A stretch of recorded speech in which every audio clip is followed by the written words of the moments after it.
ಮುಂದಿನ ಕ್ಯಾಲ್ಕುಲೇಷನ್ ಏನಿದೆ ಹೋಗೋಣ, ಒಪಿನಿಯನ್ ಪೋಲ್ ಏನಿದೆ ಅನ್ನೋದನ್ನ ನೋಡ್ತಾ ಹೋಗೋಣ.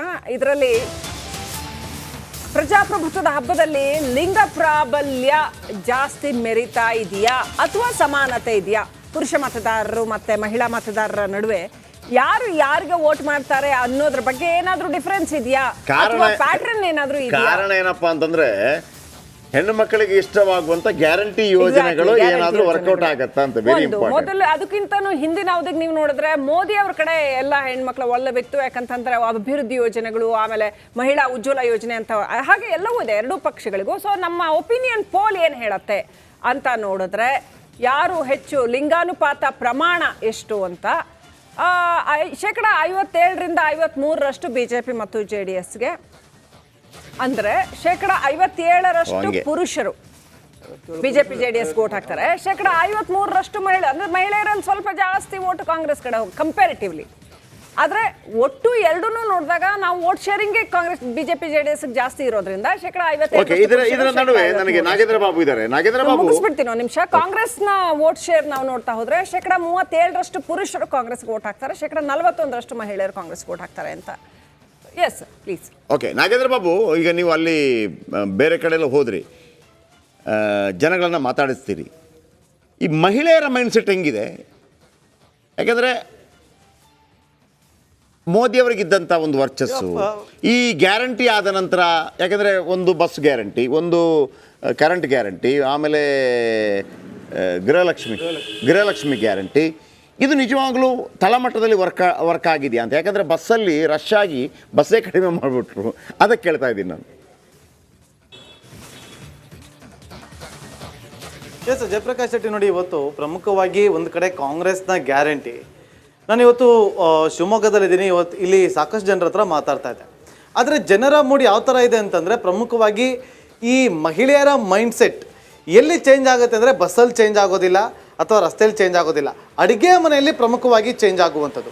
ಅಡುಗೆ ಮನೆಯಲ್ಲಿ ಯಾವ ನಿರ್ಧಾರ ಆಗುತ್ತೋ ಅದೇ ನಿರ್ಧಾರ ಮತಗಟ್ಟೆಯಲ್ಲೂ ಕೂಡ ಆಗುತ್ತೆ ಅನ್ನೋದು ಸ್ಪಷ್ಟ ಅಂತೇಳಿ ಕೆಲ ಇಲ್ಲಿನ ರಾಜಕೀಯ ಹಿರಿಯ ಮುಖಂಡರು ಹೇಳ್ತಾ ಅದರ ಮಿಡ್ಲಲ್ಲಿ ಅಡಿಗೆ ಮನೆಯಲ್ಲಿ ಚೇಂಜ್ ಆಗುವ ನಿರ್ಧಾರಗಳಿದೆಯಲ್ಲ, ಅದು ಮನೆಯ ಸುತ್ತಮುತ್ತ ಕೂಡ ಪಸರಿಸತ್ತಾ ಅಂತ ನಾನು ಕೇಳೋದು. ಕೇವಲ ಮಹಿಳೆಯರು ಮಾತ್ರನ ಅವರು ತನ್ನ ಗಂಡನನ್ನ ಅಥವಾ ಚಿಕ್ಕಪ್ಪ ಮನೇಲಿ ಇದ್ದವರನ್ನು ಕೂಡ ಬದಲಾಯಿಸಬಲ್ರ? ನಮಗೆ ಹಿಂಗೆ ಕೊಟ್ಟಿದ್ದಾರೆ ಅವ್ರಿಗೆ ಓಟ್ ಹಾಕ್ರಿ, ಹಂಗೆ ಬರುತ್ತಾ ಅಂತ ಕೇಳಿದ್ದ. ಅಡುಗೆನೇ ಮಾಡಲ್ಲ ಓಟ್ ಹಾಕಿಲ್ಲ ಅಂತಂದರೆ ಆ ಥರ ಮೈಂಡ್ ಸೆಟ್ ಇವತ್ತು ನೋಡಿ ಪ್ರಮುಖವಾಗಿ ಮಹಿಳೆಯರು 50-50 ಮೈಂಡಲ್ಲಿದ್ದಾರೆ.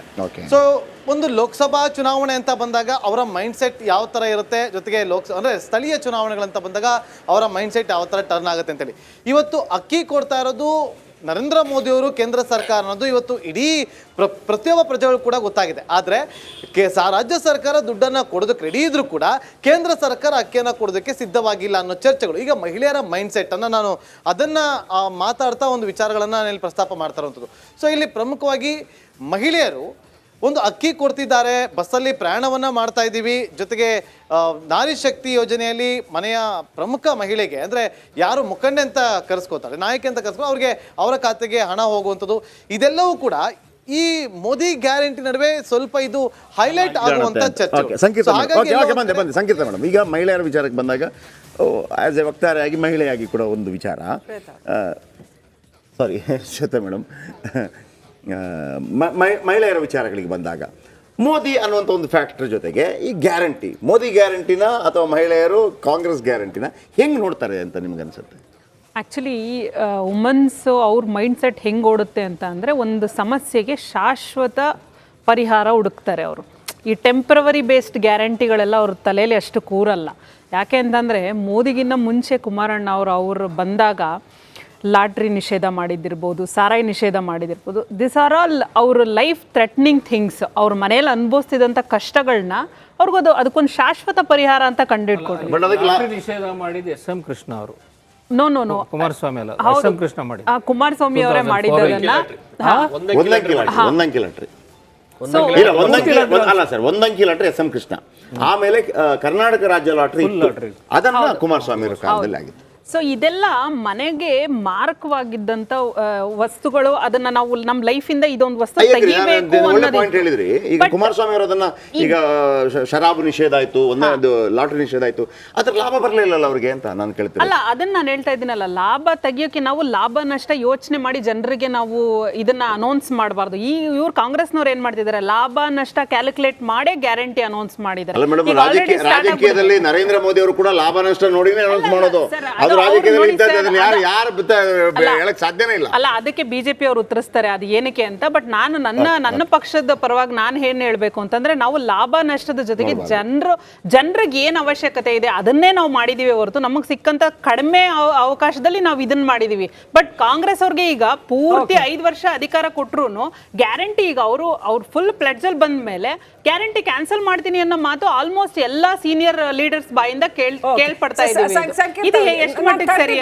ಇಬ್ರದ್ದು ರಿಯಾಕ್ಷನ್ ತಗೊಂಡ್ಬಿಡ್ತೀನಿ. ಸಂಕೀರ್ತ ಅವ್ರೆ, ಈಗ ನೋಡಿ, ಗ್ಯಾರಂಟಿ ವಿಚಾರದಲ್ಲಿ ಕಾಂಗ್ರೆಸ್ ಸರ್ಕಾರ ಆಲ್ರೆಡಿ ಅವರು ಸೋಲ್ ಒಪ್ಕೊಳ್ಳೋಕೆ ಇನ್ನೇನು ಹೊರಟುಬಿಟ್ಟಿದ್ದಾರೆ. ಈಗ ಗೃಹಲಕ್ಷ್ಮಿ ಯೋಜನೆ ಅಂತ ಹೇಳಿದ್ರು, ಸದನದಲ್ಲಿ ಸುಳ್ಳು ಹೇಳ್ತಾರೆ 1,31,00,000 ಜನ ಕೊಟ್ಟಿದ್ದೀವಿ ಅಂತ. 50 ಲಕ್ಷ ಆಗ್ತಿದ್ದಂಗೆ ಸಿಸ್ಟಮ್ ಆಫ್ ಆಗ್ಬಿಡುತ್ತೆ, ಸಾಫ್ಟ್ವೇರ್ ಪ್ರಾಬ್ಲಮ್ ಬಂದ್ಬಿಡುತ್ತೆ, ಮತ್ತೊಂದೇನೋ ಟೆಕ್ನಿಕಲ್ ಇಶ್ಯೂ ತಗೊಂಬಂದು ಮುಂದೆ ಇಡ್ತೀರಾ.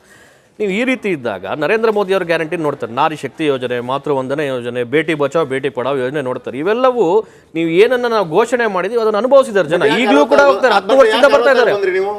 ಅಲ್ಲ, ಈಗ ನೋಡಿ ಸರ್, ಅದೇ ಅಲ್ಲ, 66 ಸೀಟ್ ನಾವು ಸೋತಿದ್ದೆ, ಅದನ್ನು ವಿನಮ್ರತೆಯನ್ನು ಸ್ವೀಕಾರ ಮಾಡಿದ್ವಿ. ಆದ್ರೆ 136 ಸೀಟ್ ಬಂದ್ರೆ ಲೋಕಸಭೆಯಲ್ಲಿ ನೀವು ವೋಟ್ ಹಾಕಿಲ್ಲ ಅಂದ್ರೆ ಕಾಂಗ್ರೆಸ್ ಅವರು ಗ್ಯಾರಂಟಿ ಬಂದ್ ಮಾಡ್ತೀವಿ ಅಂತ ಧಮಕಿ ಹಾಕ್ತಾರಲ್ಲ, ರಾಜಕೀಯವಾಗಿ ಅವರನ್ನ ಪ್ರಶ್ನೆ ಮಾಡಬೇಕಾಗಿದೆ. ಇವತ್ತು ನಾವ್ ಹೇಳ್ತಿರುವಂತದ್ದು, ಈಗ ನಾವು 66 ಬರ್ಲಿ ಕೇಂದ್ರ ಸರ್ಕಾರದ ಯೋಜನೆ ಈಗಲೂ ಬರ್ತಾ ಇದೆಯಲ್ಲ.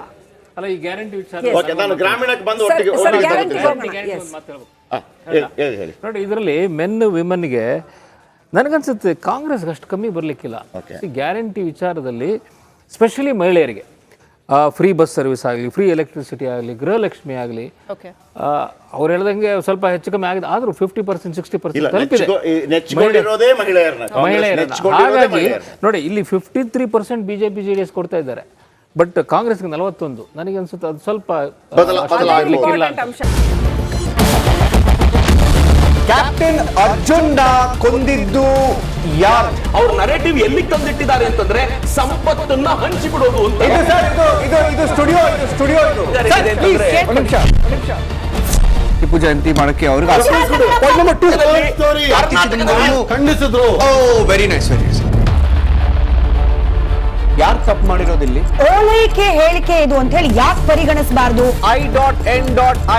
ಕಿಚ್ಚಕ್ಕಲ್ಲ ಇದು ವೇದಿಕೆ, ಇದು ಫೋಟೋ ಡಿಬೇಟ್ ಅಲ್ಲ. ಎಲ್ಲರದು ಒಂದು ಟೈಮ್ ನಿಮ್ಮ ಸಮಯ ಮುಗಿದಿದೆ.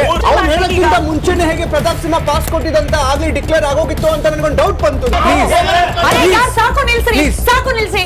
ಕೆಟ್ಟ ಪದ ಬಳಕೆ ಕಾಂಬಿನೇಷನ್ ಇಟ್ಟಿಲ್ಲ ನಾವಿಲ್ಲಿ.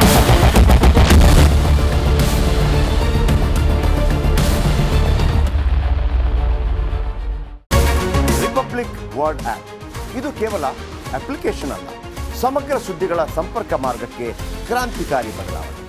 ರಿಪಬ್ಲಿಕ್ ವರ್ಡ್ ಆಪ್ ಕೇವಲ ಸುದ್ದಿ ಅಪ್ಲಿಕೇಶನ್ ಪರಿಚಯಿಸ್ತಾ ಇಲ್ಲ, ಬದಲಾಗಿ ಡಿಜಿಟಲ್ ಸುದ್ದಿ ಬಳಕೆಯ ಹೊಸ ಯುಗಕ್ಕೆ ನಾಂದಿ ಹಾಡ್ತಾ ಇದೆ. ಇದೊಂದು ಬ್ರೇಕಿಂಗ್ ನ್ಯೂಸ್, ಪ್ರಭಾವಶಾಲಿ ಕಾರ್ಯಕ್ರಮಗಳಿಗೆ ಗಟ್ಟಿಯಾದ ನ್ಯೂಸ್. ಇಲ್ಲಿ ಕೇವಲ ತಾಜಾ ಸುದ್ದಿ, ಅದರ ನೇರ ಪ್ರಸಾರ ಮತ್ತು ಚರ್ಚೆಗಳಿಗೆ ಮಾತ್ರ ಅವಕಾಶ. ರಿಪಬ್ಲಿಕ್ ವರ್ಲ್ಡ್ ಆಪ್ ಡೌನ್ಲೋಡ್ ಮಾಡಿಕೊಳ್ಳಿ. ಗೂಗಲ್ ಪ್ಲೇ ಸ್ಟೋರ್ ಮತ್ತು ಆಪಲ್ ಆಪ್ ಸ್ಟೋರ್ನಲ್ಲಿ ಲಭ್ಯವಿದೆ.